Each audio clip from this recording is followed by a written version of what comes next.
অনেকদিন হয় এই রাস্তা দিয়ে চলাফল করে কোনদিন তো এই বরবাসীর ঘটনা দেখতে পাইনি এই সে কিসের আলো এই আলো না দেখে আমি বক্তর সেই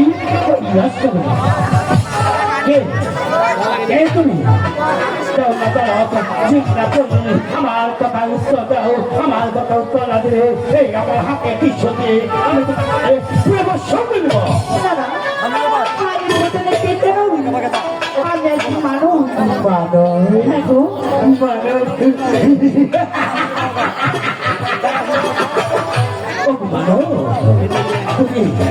এই ঘরের বাড়ি একা কি করছো মানব বলো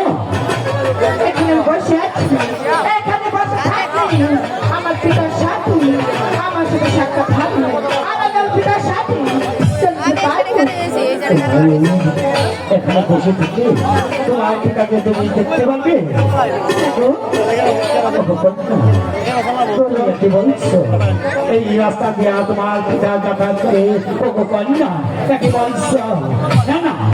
সত্য করে বলো কন্যা তুমি কিসের কারণে বসে আছো কার জন্য তুমি অপেক্ষা করছো বলো আমি তো একবার বলেছি এই রাস্তা দিয়ে আমার পিতা প্রতিদিন চলাচল করে আর এখানে বসে থাকে আমার পিতার সাথে আমার সাথে সাক্ষাৎ হবে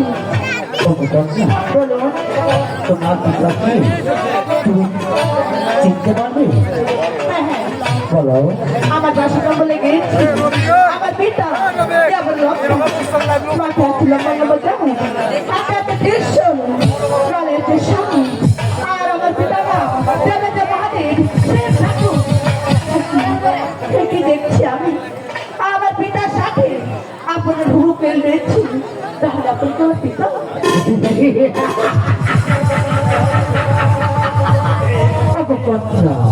তুমি যতই শ্রমা করো কেন এই দেবে মহাদেবের হাত থেকে এমন কোন পীর পুষ্টেই তোমাকে রক্ষা করবে আমি তোমাকে ধরিয়ে দেবো সেই আমার পঞ্চপুষা আপনি যখন ভরসা করেন তাহলে ভগবানের কাছে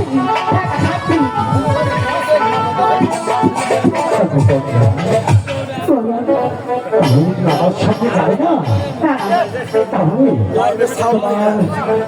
পরিচয় করতে পারবে অবশ্যই পারবো হ্যাঁ বলো বেটা দেবতা বলো আপনি ভালো করে দেখেন আর কেচনা কৈলাসটাকে ধর্মবর্তন করতে সেটা থেকে আসার সময় পাপের প্রাণীরা দেখে আপনার আশা খায় সেটা থেকে দুপুর আসে পারে সে পাতা চলে যায় সেটা থেকে পাখির প্রাণীরা হাত করে সে আশা কিছু না করে আবার সে পাতা নড়তার উপরে যায় সেখান থেকে পাতাল করতে গিয়ে একটি ডিম্বুর ফিরে সেই ডিম্বুর আমার বাচ্চা পেয়ে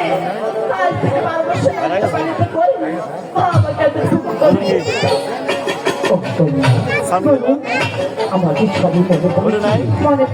মনে পড়েছে আমি গিয়েছিলাম রাষ্ট্রগতার করতে সেখানে যাওয়ার পথে ওই পাখিরা পাখিকে মিলন করে শুনবে এক ফোটা সে মনে করে যায়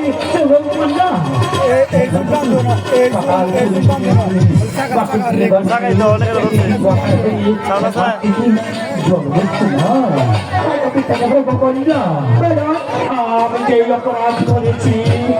ভগবান আমার অপরাধ ক্ষমা করবে না না তুমি কি আমাকে ক্ষমা করতে পারো না বলো আমি তখন কত কথা আপনার আমাকে